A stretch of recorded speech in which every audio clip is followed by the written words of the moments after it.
Bem, pessoal, vamos dar continuidade à nossa aula do capítulo 33, né, de ondas eletromagnéticas. O tópico que a gente vai estudar agora é o tópico 33.5, reflexão e refração. Eu acho que nós vamos também estudar nessa aula polarização por reflexão e terminar o capítulo, tá? Bem, a partir desse tópico, né, e também no conteúdo do próximo capítulo, nós vamos estudar um aspecto diferente da luz, oriundo de uma aproximação, digamos assim, mais simplista, né, que é feita aí desde antes da formulação de Maxwell campo eletromagnético, que é a aproximação de raio, né, no estudo da propagação da luz, tá? Essa aproximação supõe aí que a luz se propague em uma direção fixa em linha reta, ou seja, né, como um raio, tá bom? Obviamente, essa aproximação também supõe que conforme a luz atravessa um meio de um meio para outro, né, com propriedades ópticas diferentes, ela muda algumas características, em especial sua direção, né, que é o que consiste aí no caso a refração, tá bom? Então, embora as ondas, né, luminosas se espalhem ao se afastarem de uma fonte, a hipótese de que a luz se propague em linha reta constitui frequentemente uma boa aproximação. O estudo das propriedades das ondas luminosas usando essa aproximação é chamado de ótica geométrica, tá? Então, a partir desse tópico e no próximo capítulo a gente vai estudar apenas a ótica geométrica, podemos dizer assim, tá bom? Então, basicamente, né, na ótica geométrica, dois fenômenos formam quase que toda a base da teoria, que é a reflexão e a refração. Objeto de estudo aqui nesse tópico, né? Reflexão e refração, tá? Bem, antes, né, de estudar esses fenômenos aí, nós vamos entender aqui melhor, primeiramente, né, no que consiste essa aproximação e seus limites de validade, tá bom? Então, primeiramente, os raios, né, de uma determinada onda, que teoricamente vão representar o caminho descrito pela luz aí, em um determinado meio, eles devem ser, né, linhas retas paralelas à direção de propagação da onda. Então, se nós pensarmos aqui, ó, esse raio deve ser paralelo aqui ao eixo X, né, como a gente está colocando. Ou seja, né, ele vai ser paralelo ao vetor de onda K, né, e o vetor de point, que tem a mesma direção de propagação da onda. Já falando do que nós já trabalhamos anteriormente, tá? Então aqui na figura, né, nós ilustramos um raio, né, com uma linha reta, como está aqui, olha, perpendicular às frentes de onda, né? Nós estamos representando essas frentes de onda aí por planos sequenciais perpendiculares aqui, né, à direção de propagação da onda, como vocês podem ver aqui. Percebam que a distância entre cada plano, né, é a distância entre duas cristas, né, sucessivas, sequenciais da oscilação do campo elétrico, tá? Ou seja, né, a distância entre esses planos aqui é o comprimento de onda, tá bom? Então, traduzindo aí a nossa informação de onda, né, para aproximação de raio, então raio, né, vai ser justamente aqui o caminho percorrido, podemos dizer assim, dessa onda, né, e a gente vai representar esse raio como sendo aqui esse segmento de reta orientado perpendicular a esses planos que definem as frentes de onda, tá? Bem, aqui nós podemos ver numa perspectiva mais lateral, né, para vocês terem uma ideia um pouco melhor, né, onde vários raios aqui representam a propagação da luz, né, mais uma vez estes cortando aí de forma perpendicular as frentes de onda, tá bom? Bem, essa aproximação continua sendo pertinente quando pensamos numa fonte pontual, né, como podemos ilustrar aqui, olha, uma fonte pontual, né? As frentes de onda aqui, olha, vão em todas as direções, tá? Então, sendo assim, né? Para uma fonte pontual, aqui os raios continuam, né, sendo perpendiculares às frentes de onda, né? Por toda a propagação da luz nesse meio aqui em questão, tá bom? E, obviamente, a aproximação continua sendo válida, tá bom? Então, podemos formalizar, né, a aproximação de raio, né? Os raios são aproximações, né, para a propagação da luz em linhas retas, né, perpendiculares às frentes de onda, né? A luz se propaga na direção do raio, né? Como nós já falamos aqui. Bem, os limites de validade da aproximação de raios, né, para a luz estão ligados aí à capacidade, né, desses raios se manterem em linha reta, né, quando ocorre a propagação da luz no mesmo meio, tá? Então, quando eu estou considerando ainda o mesmo meio, essa luz tem que se propagar em linha reta, Ou seja, né, se não é violada a trajetória reta, né, desse raio, né, a aproximação continua válida. Bem, nós podemos ilustrar essa limitação pensando no famoso experimento em que a luz aí atinge uma barreira, né, digamos com uma abertura circular, por exemplo, né? Experimento esse que nós vamos discutir com mais detalhes aí nos próximos capítulos, tá? Bem, aqui na figura nós temos uma vista superior, no caso para essas três aqui, né, desse experimento, tá bom? A primeira aqui, olha, quando a luz chega numa barreira, né, e o diâmetro da abertura aqui, olha, que a gente vai simbolizar por esse D, né, é muito maior que o comprimento de onda da luz. Nessa situação, a onda que emerge aqui da abertura, né, continua a se mover em linha reta, né, e a aproximação de raios é totalmente pertinente ainda. Ela vai se manter em linha reta, tá? Na segunda aqui, olha, a luz atinge uma abertura, né, com diâmetro bem menor, tá? Muito embora aqui, olha, a figura não esteja em escala correta, tá? Mas aqui entendam que é bem menor, né? Esse bem menor aí, olha, seria da ordem do comprimento de onda da luz incidente, olha, aproximadamente, né, lambda igual a D. Bem, isso faz com que a onda ela se espalhe, né, após a abertura, e esse fenômeno nós chamamos aí de difração, tá? A existência da difração constitui justamente o limite aí, né, de validade da ótica geométrica, né, e do próprio modelo de raio, tá bom? Uma vez que esse efeito faz, né, justamente o raio se desviar, né, em uma propagação no mesmo meio, né, que fere aí justamente a aproximação de raio, tá bom? Nessa terceira aqui, olha, se diminuirmos ainda mais aí o diâmetro da abertura, né, situação em que lambda é muito maior do que o D, né, as ondas que emergem aí da abertura funcionam, né, quase como uma fonte pontual, se espalhando em todas as direções, tá bom? Portanto, nesse tópico, né, e no próximo capítulo 34, nós vamos estudar apenas os casos aí em que o lambda é muito menor do que o D, né? Que é justamente o universo, né, da ótica geométrica, tá bom? Se vocês lembrarem aí que o comprimento de onda da luz visível está no espectro entre 400 e 700 nanômetros, né, é fácil pensar que dificilmente vamos ter aí problemas de espalhamento de luz em situações cotidianas, né? Ou seja, né, a aproximação de raios e toda a ótica geométrica são muito eficientes aí para estudos de espelhos, lentes, prismas, né, instrumentos ópticos aí, como telescópio, câmeras, né, óculos, etc. Tá bom?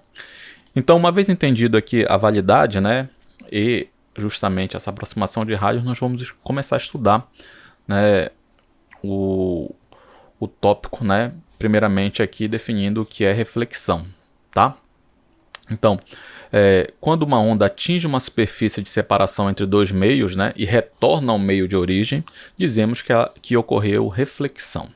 A figura aqui, olha, ilustra, tenho certeza que todo mundo já se olhou no espelho, né, e percebe que a imagem refletida, né, esse é o fenômeno da reflexão, podemos dizer assim a grosso modo, tá? Bem, podemos usar, né, a aproximação de raios aí para analisar geometricamente a reflexão. Então, considere um raio incidente, né, a uma interface formando um ângulo θ1 em relação a uma reta normal à superfície, que seria essa daqui, ó, né? E um raio refletido que retorna ao mesmo meio a um ângulo θ'1. Bem, a lei da reflexão diz o seguinte, olha, o raio refletido está no plano de incidência e tem um ângulo de reflexão igual ao ângulo de incidência, θ1, pela lei da reflexão deve ser igual a θ'1. Bem, tenho certeza que na experiência cotidiana de vocês todos já perceberam aí, empiricamente a validade da lei da reflexão, né? Quando se olharam no espelho, né, ao desviar, perceber a mudança de ângulo, ou em qualquer, né, outra superfície refletora aí também, né? Vamos ilustrar isso aqui com um vídeo, tá bom? Antes aqui, olha, só os ângulos de incidência, né, são esses ângulos que faz com a reta normal, não com plano, não com a superfície. Então, θ1 e θ'1. Um fino feixe de luz incide num pequeno espelho no centro deste disco. Este é o ângulo de incidência do feixe. E este o ângulo de reflexão. Vamos girar o disco para mostrar como o ângulo de reflexão do feixe varia com o ângulo de incidência.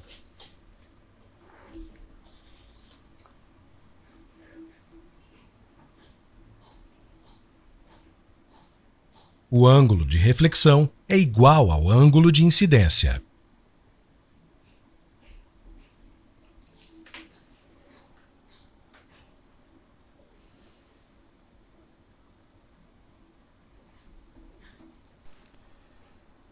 Bem, quando analisamos situações menos idealizadas aí, percebemos que a luz, quando passa pela interface entre dois meios, ela não somente é refletida, né? Parte dela também é transmitida passando para o outro meio, né? Nós vamos chamar isso de refração. Então, a passagem da luz por uma superfície ou interface, né, que separa dois meios diferentes é chamada de refração. A figura mostra aqui, olha, um feixe, né, chegando na interface entre, né, esses dois meios, tá? E ela vai passar para outro meio, só que perceba aqui, olha, que ela vai sofrer um certo desvio, ok? Bem, novamente, considere um raio incidente formando um ângulo θ1, como mostra aqui, olha, em relação a uma reta normal à superfície, e um raio refratado que passa para o outro meio formando um ângulo θ2. Também aqui, olha, o raio chega aqui, né, ultrapassa a interface entre os dois meios e vai ser desviado aqui, ok? Parte também vai ser refletida, né? A lei da reflexão nós já sabemos. Agora, né, deve existir também uma lei que modela, né, o comportamento geométrico aqui para esse raio refratado, tá bom? Então aqui, olha, a lei da refração, também conhecida como lei de Snell-Descartes, né, diz o seguinte, olha, o raio refratado está no plano de incidência e tem ângulo de refração θ2 que se relaciona com θ1 pela seguinte equação. Tá aqui, ó. N1 seno de θ1 é igual a N2 seno de θ2, tá? Onde, né, N1 é justamente o índice de refração do meio 1, né? E N2 o índice de refração do meio 2, ok? É a famosíssima lei de Snell, né? Quando um feixe de luz atinge a superfície de um material transparente, o feixe é tanto refratado como refletido na superfície. Este é o feixe refletido e este é o feixe refratado. Note como o ângulo de cada feixe muda quando giramos o bloco.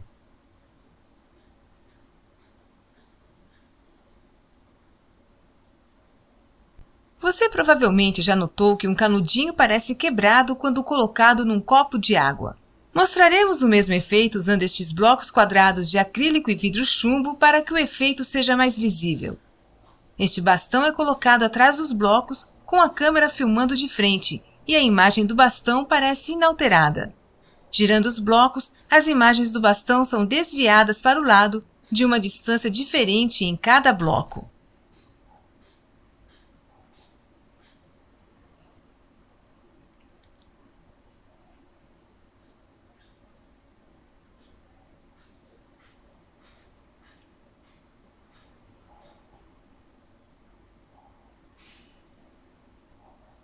Muito legal. Bem, a tabela aqui, olha, ao lado, né, mostra o índice de refração para alguns meios, tá? O índice de refração, ele vai ser exatamente 1, né, para o vácuo, né? Uma vez que a definição de índice de refração, nós já vimos isso, inclusive, em aulas anteriores, a razão, né, entre as velocidades de propagação da luz, né, no caso, no meio em questão e no vácuo, né? Então, obviamente, aqui, olha, no vácuo deve ser igual a 1. Ok? Bem, no ar, né, se vocês vão ver isso aqui nos exemplos, né, geralmente se aproxima também para 1, né, e é próximo de 1, né, 1,00029, né. Na água 1,33, um outro meio notável aqui, né. O vidro também se utiliza muito em exemplos, né, aqui 1,52 aproximadamente, tá. E dentre outros meios aqui, né, os problemas vão dar esses dados, tá bom? Bem, vamos analisar agora aqui, imaginando algumas situações de aplicação da lei de Snell, tá? analisando aí justamente o desvio aí do raio refratado de acordo, né, com a diferença de índice de refração ou de propriedades ópticas aí dos meios, tá bom? No caso 1 aqui, olha, né, os índices de refração são iguais, N2 é igual a N1, né, ou seja, né, a gente está trabalhando com o mesmo meio aqui, ó, tá bom? Obviamente, pela lei de Snell, se isolarmos o θ2 aqui, olha, né, como os índices de refração são iguais, né, como era de se esperar, aqui, olha, a gente vai cortar aqui, né, e nós vamos ver que θ2 vai ser igual a θ1, matematicamente falando, e consequentemente aqui, olha, se θ1 é igual a θ2, não vai haver desvio, tá? Bem, no caso 2, aqui, olha, nós vamos considerar a situação em que N2 é maior do que N1. Então, pela lei de Snell agora, né, isolando o termo θ2 aqui, né, o termo que tem, né, θ2, sabendo que a razão N1 sobre N2, né, vai dar menor do que 1, né, uma vez que N2 é maior do que N1, né, então, né, logo aqui, olha, θ2 vai ser menor do que θ1. Né, logo o raio refratado aqui, olha, né, vai ser desviado, né, se aproximando aqui da reta normal. Olha, perceba aqui, olha, se eu pegar a linha tracejada, né, que representa a trajetória que seria sem mudar de meio, né, o raio foi desviado se aproximando dessa reta normal. Ok? Bem, o caso 3 aqui, olha, para o caso em que N2 agora é menor do que N1, aí pela lei de Snell, isolando novamente aqui o θ2, né, sabendo que a razão agora N1 sobre N2 vai ser maior do que 1, né, uma vez que N2 é menor do que N1, né, o ângulo, aí no caso θ2 vai ser maior do que θ1, ok? E portanto aí o raio refratado, né, consequentemente vai ser desviado se afastando aí da reta normal. Ok? Dá para ver bem aqui, olha, se afasta da reta normal. Se eu pegar aqui a linha tracejada que representaria o raio viajando no mesmo meio. Ok? Então perceba aí, olha, que as propriedades, né, para diferentes meios aí, né, com índices de refração diferentes, nós vamos ter possibilidades diferentes, né, para o desvio do raio refratado, de acordo com esses índices de refração. São 3 casos gerais aí, basicamente, somente. Bem, ainda falando da refração, nós temos aí um fenômeno muito conhecido associado a esse espalhamento do raio refratado, que é a dispersão cromática, tá? Então, excetuando o vácuo, né, o índice de refração N para a luz em qualquer meio depende do comprimento de onda, tá? Portanto, para feixes luminosos formados por raios de diferentes comprimentos de onda, né, o ângulo de refração é diferente para cada raio. Ok? Bem, o gráfico aqui, olha, né, ao lado, por exemplo, né, mostra a variação do N, né, do índice de refração com o comprimento de onda lambda, né? Nesse caso aqui, olha, do gráfico é um gráfico para o quartzo fundido, segundo o nosso livro-texto. Ok? De forma geral, entendemos, né, que quanto maior for o comprimento de onda, né, do raio, menor vai ser o índice de refração aí no meio do meio, né, para esse raio. Tá bom? Então, por exemplo, né, digamos que um feixe monocromático aí, azul, quando ele for refratado, ele vai ter um desvio diferente de outro feixe monocromático vermelho refratado aí nesse mesmo meio, por exemplo. Tá bom? Bem, mas o que acontece aí quando nós temos um raio policromático, né? Ou seja, um raio de vários comprimentos de onda? Bem, primeiramente, lembremos aí da etimologia, né, do termo cromático, né, que se refere às cores, né? Bem, na física, as cores estão associadas aí às faixas de comprimento de onda da luz visível, né? Então, raios aí, né, de vários comprimentos de onda, né, seria um raio aí, no caso, podemos dizer assim, de muitas cores, né? Sendo assim, né, o termo dispersão cromática, que a gente está estudando aqui, ele se refere justamente ao espalhamento de cores, né, de um determinado feixe policromático aí, né, quando ele refrata aí um determinado meio, tá bom? Bem, o feixe de luz branca, né, é o caso clássico aí, né, que satisfaz essa situação, pois possui todas as cores aí do espectro visível, né, com praticamente intensidades iguais, tá? Então, quando uma luz branca, né, estamos representando aqui, né, incide aqui na interface entre duas superfícies, como os exemplos anteriores, né? No caso aqui eu estou colocando o meio 1 como sendo o ar, né? E o meio 2 aqui como mostra a figura o vidro, né? N1 e N2, tá? Onde perceba aqui que, né, N1 vai ser menor do que N2, isso aí é importante, tá? Parte da luz branca, né, vai ser aqui refletida, né? Mas outra vai ser transmitida para o outro meio, tá bom? Que refrata aí espalhando o feixe em suas componentes aí monocromáticas, podemos dizer assim, tá? E a figura tenta ilustrar isso aqui muito bem, né? As várias cores aqui do espectro visível. Bem, na prática, né, vocês vão ver que o livro trata assim, né? A partir daqui nós vamos mostrar nas próximas figuras aí, né, que na dispersão cromática aqui, qualquer figura que a gente apresentar sobre dispersão cromática, a gente vai ver o arco-íris, por exemplo, aqui mais na frente. Apenas as componentes aí mais extremas vão ser colocadas, como eu vou colocar aqui agora, olha, né? As mais extremas, azul e vermelho, né? Na verdade, a mais extrema seria violeta aqui, né, no espectro visível, né? Mas a gente coloca o azul para ficar melhor contrastado aqui com o vermelho, ok? Ou seja, né, são as componentes aqui que sofrem maior e menor desvio do raio refratado, no caso do azul e vermelho, respectivamente, né? Onde na figura aqui, olha, θ 2A seria o ângulo de refração do raio azul e o θ 2V, né, é o ângulo de refração aqui do raio vermelho, né? Essa figura aqui é do nosso livro-texto, tá bom? Então, nessa outra figura aqui, nós ilustramos a situação em que o meio incidente é mais refringente, né, do que o meio 2, tá? Ou seja, né, no caso aqui, olha, N1 é maior do que N2, né? Invertendo aqui vidro e ar, né? Portanto, os raios refratados aqui, olha, né, se enquadrariam naquele caso 3 que nós colocamos no slide anterior, né?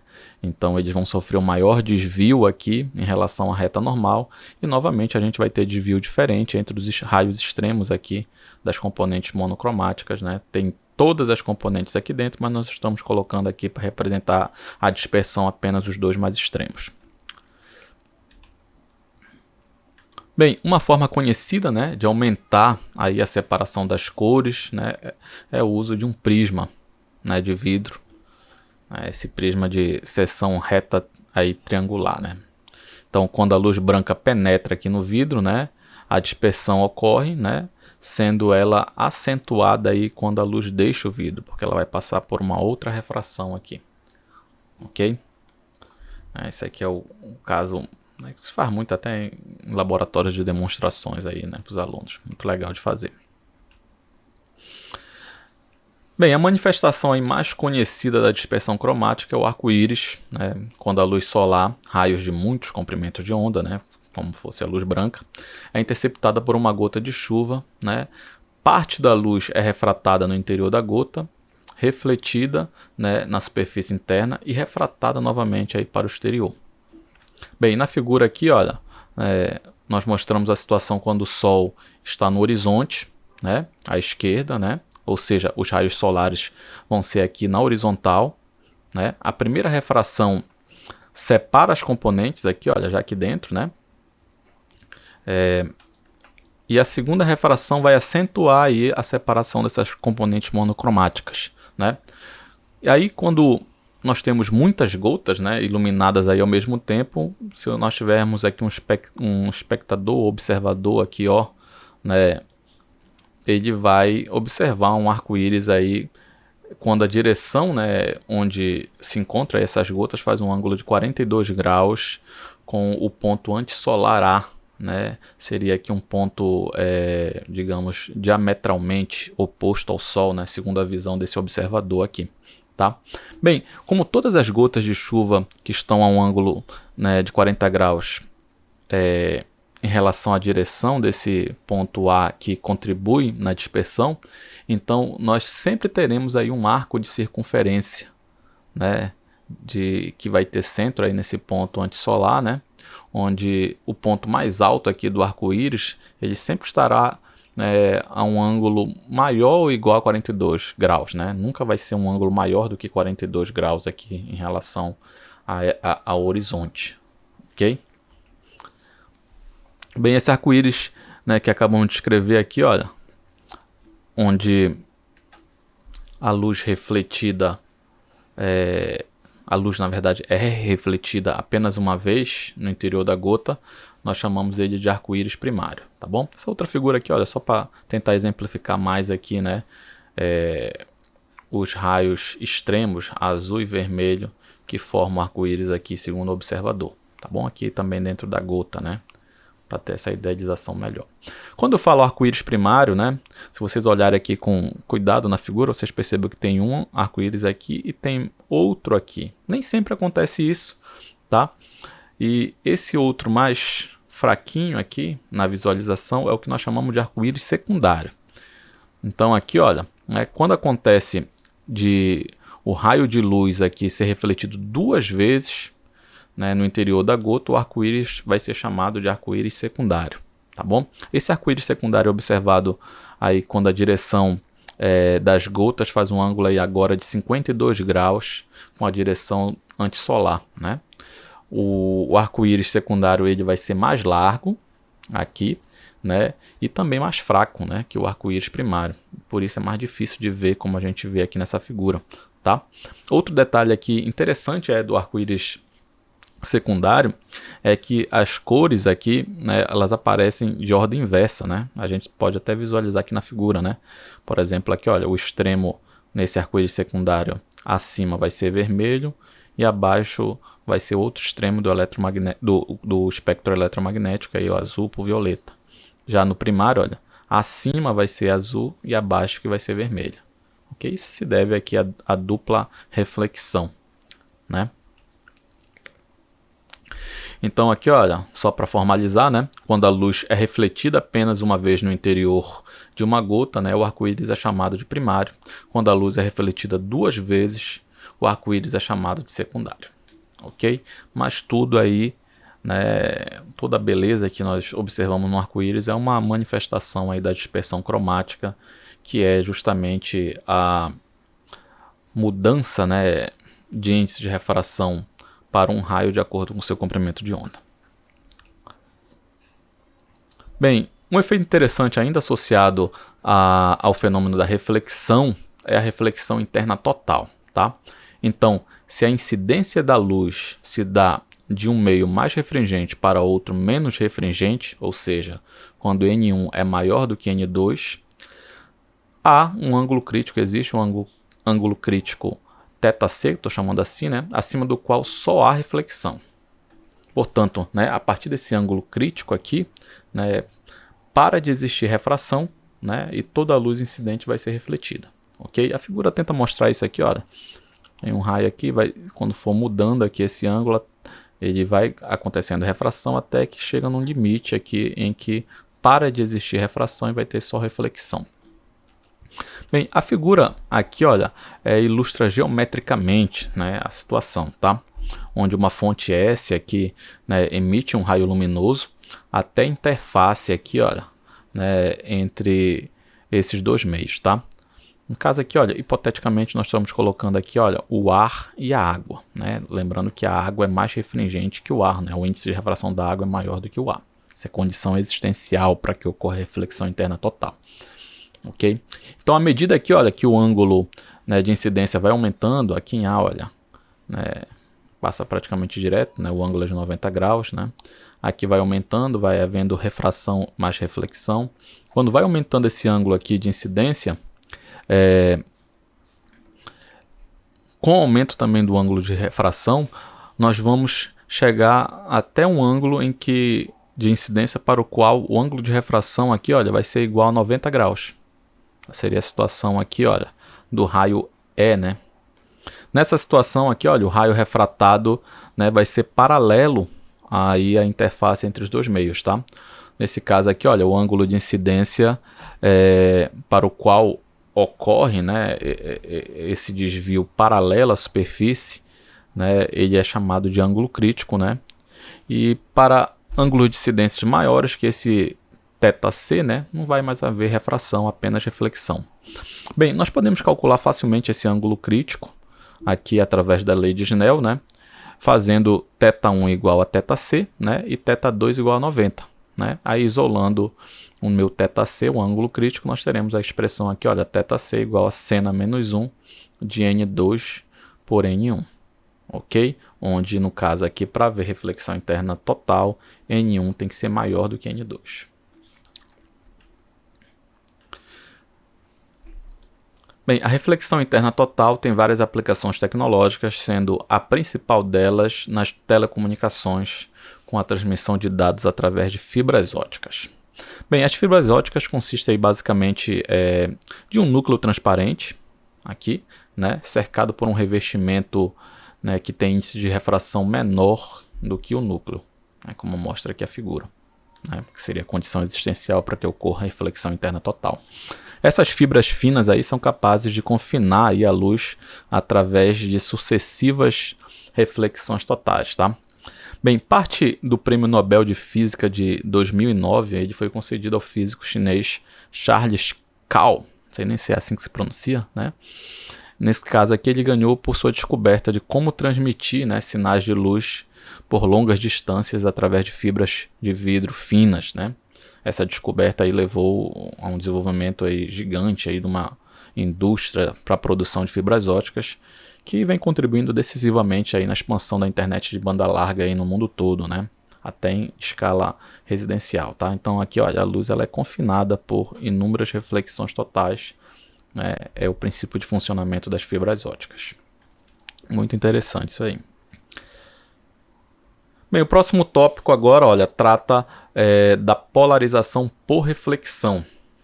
Bem, é isso mesmo, né? Nós podemos polarizar aí a luz quando ela é refletida, né, por uma superfície. Bem, no geral, né, a luz refletida ela é parcialmente polarizada, né? Se pensarmos aí na representação, né, de polarização que nós aprendemos anteriormente, né, em que uma onda não polarizada é representada por duas setas de duas cabeças perpendiculares aí entre si. Após a reflexão, a onda continuaria com as duas setas, né, de duas cabeças, porém com amplitudes diferentes. Porém, né, para um certo ângulo de incidência, que a gente vai chamar de ângulo de Brewster, a luz refletida por uma interface ela vai ser totalmente polarizada na direção perpendicular ao plano de incidência. Bem, esse nome aqui de ângulo de Brewster, né, ele é em homenagem ao físico escocês aqui David Brewster, né, que descobriu experimentalmente aí em 1812 esse efeito, tá? Bem, então imaginem aqui a situação da figura, né, um raio incidente aqui de luz não polarizada chega à interface de dois meios, tá? Supomos aqui, né, o ar e o vidro, né? Nesse raio aqui representamos a luz não polarizada pelas duas setas de duas cabeças, tá? Perpendiculares entre si essas setas, né? E no caso aqui, olha, o plano aqui, nós vamos ter um raio, uma seta, na verdade, melhor dizendo, que vai ser perpendicular ao plano aqui da tela, né? Que seria representada aqui por esses pontos em amarelo, como se a gente estivesse olhando as setinhas de cima, esses pontos em amarelo, tá? E a outra, né, componente perpendicular aqui, que no caso seria paralela ao plano, seria essas setas aqui de pontas verdes, ok? Então, quando atinge aqui, olha, né, a interface entre esses planos, ou melhor, entre esses meios, né, esse raio aqui refletido, ele vai ser totalmente polarizado se o mesmo aqui for perpendicular em relação ao raio refratado. Então, perceba aqui, olha, que tem um ângulo de 90 graus bem aqui. Então, se o raio refletido for perpendicular ao raio refratado, né, ou seja, que o ângulo de incidência mais o ângulo de refração seja igual a 90 graus, né? Aí a gente vai ter uma um raio refletido cuja a luz está completamente polarizada, podemos dizer assim, ok? Portanto, a lei de Brewster, né, diz o seguinte, olha, observa-se experimentalmente que o ângulo de Brewster, θb, é aquele para o qual os raios, né, refletido e refratado são mutuamente perpendiculares entre si. Então, θb mais θr vai ser igual a 90 graus. θb, o ângulo de incidência, e o θr aqui, o ângulo de refração. Bem, nós podemos mostrar uma relação entre esses ângulos aqui a partir da lei de Snell, né? Colocando no caso aqui o índice 1 para o meio de incidência, no caso aqui o ar, né, por exemplo, tá? E o índice 2 aqui para, né, o meio no qual esse raio vai ser refratado, tá bom? Sabendo aqui, olha, que pela própria expressão aqui que θr vai ser 90 menos θb, se eu passar esse θb aqui para o outro lado, tá? Ok? E sabendo também aqui, olha, que o cosseno de θ é igual ao seno de 90 menos θ, eu posso substituir bem aqui, né? Esse cosseno de 90 aqui, tá? Se eu passar aqui, olha, o cosseno dividindo e isolar, no caso aqui, o meu ângulo de Brewster, né? Eu vou ter um termo tangente, tá? E eu posso calcular aqui, olha, né, a tangente a menos 1 para encontrar justamente o meu ângulo θb. Então, né, isolando aqui, nós chegamos na expressão do ângulo de Brewster, né, que evidencia justamente aqui a polarização por reflexão. Ok? Bem, vamos fazer alguns exemplos agora. Vamos lá para o exemplo 10, né? O exemplo fala o seguinte, olha, um feixe de luz monocromática é refletido e refratado no ponto A da interface entre o material 1, cujo índice de refração é N1 igual a 1,33, e o material 2, cujo índice de refração é N2 igual a 1,77. O feixe incidente faz um ângulo de 50 graus com a interface. Aí ele pede, olha, a letra A, qual é o ângulo de reflexão e refração no ponto A? Os ângulos aqui. Letra B, qual é o ângulo de reflexão e refração em B? Bem aqui, né? Então a gente vai ter aqui, olha, dois meios de índice N1 e N2, e o terceiro meio aqui, olha, que vai ser o ar, vai ter índice N3, e nos problemas aqui nós vamos adotar para o ar o índice de refração igual a 1. Vamos lá, olha, dados do problema, ele deu N1, N2 e deu um ângulo aqui beta, né, de 50 graus, tá? Que seria esse ângulo aqui, olha. Né? Não vão confundir os ângulos de incidência ou ângulo de refração com esse ângulo que ele deu aqui. Ok? Então, como pela lei da reflexão θ1 é igual a θ'1, nós podemos aqui, olha, né, se aqui, né, é a reta normal, então esse ângulo todo é 90 graus. Obviamente, então 90 menos 50, θ1 vai ser 40, né? Então θ'1 também vai ser 40. Bem, para θ2, né, que seria o ângulo de refração, a gente usa aqui a lei de Snell, né? Usando a lei de Snell, nós temos os índices de refração N1 e N2. Nós já temos quem é θ1, fica trivial encontrar θ2, né? Então aqui, olha, isolando o θ2, fazendo aqui a operação inversa do seno, né? O seno a menos 1, substituindo os valores aqui, olha, tá? Fazendo a continha, não é difícil encontrar 28,88 graus, né, para o ângulo de refração. Estamos colocando aqui aproximadamente 29, porque o livro dá esse resultado aqui, né? Esse problema é do livro. Na letra B, olha, ele quer agora saber o ângulo na interface aqui, tanto para o ângulo θ2 como θ3, agora na interface aqui de baixo. Como o θ2 é igual a θ'2, né? E esse ângulo aqui, olha, eles são iguais, né? Então, obviamente, vai ser igual a aproximadamente 29 também, tá? Para achar θ3, novamente vou usar a lei de Snell, né? Isolando aqui θ3. Lembrando que o índice de refração no ar vai ser 1, né? Substituindo os valores, fazendo as continhas, não é difícil encontrar aí 58,75 graus, tá? Matamos aí o problema, bem facinho. Aproximadamente 59, né? Vamos para o próximo aqui, olha. O exemplo 11 fala o seguinte, olha, na figura a luz incide fazendo um ângulo θ1 igual a 40,1 grau.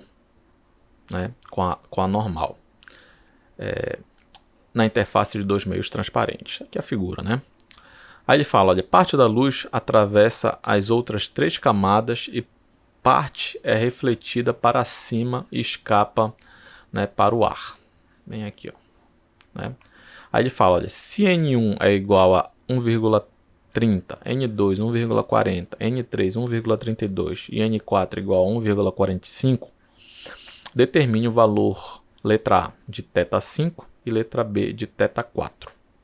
Okay? Então ele quer saber esse ângulo aqui na letra A, né? E na letra B ele quer saber esse ângulo aqui. N1, N2, N3 e N4. São 4 meios e esse meio 5 aqui é o ar, né? Cujo índice de refração vai ser 1.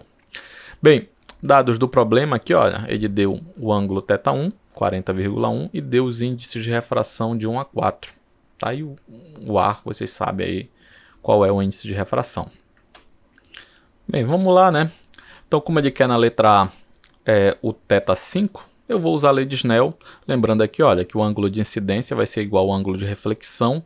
Então, eu posso relacionar aqui, olha, esse θ'1, que vai ser igual a θ1, com θ5, considerando que aqui vai ser uma refração do meio de índice N1 para o meio, que é o ar, de índice de refração N aí, que é igual a 1. Estou colocando só N para o ar, né?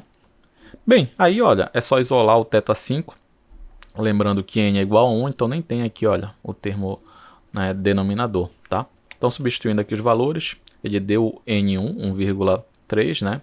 E deu o ângulo θ1. Fazendo as continhas, não é difícil encontrar aí 56,86 aproximadamente graus, tá? Bem, na letra B ele quer o quê, né? Ele quer o ângulo θ4, ok? Bem, como é que eu procedo aqui? Olha, ele não deu o ângulo θ2, θ3, né? Mas se você olhar aqui, olha, eu posso usar sucessivas aplicações da lei de Snell, né? E todas elas vão ser igualdades, né? Por exemplo, aqui, olha, ficaria N1 seno de θ1 igual a N2 seno de θ2, assim como N2 seno de θ2 é igual a N3 seno de θ3, assim como N3 seno de θ3 é igual a N4 seno de θ4. Logo, N4 seno de θ4 é igual a N1 seno de θ1 também, tá? E é assim que nós vamos fazer, olha. Os termos são todos iguais, né? Só relacionando os ângulos com seus respectivos índices de refração. Fazendo isso, nós podemos isolar o θ4, né? E calcular considerando os índices que ele deu aqui no problema, no caso aqui, olha, N1 e N4, ok? Fazendo isso, olha, substituindo os valores, não é difícil encontrar aí aproximadamente 35,27 graus para o ângulo θ4, ok? Matamos aí o problema, né? E também finalizamos aí o nosso capítulo 33.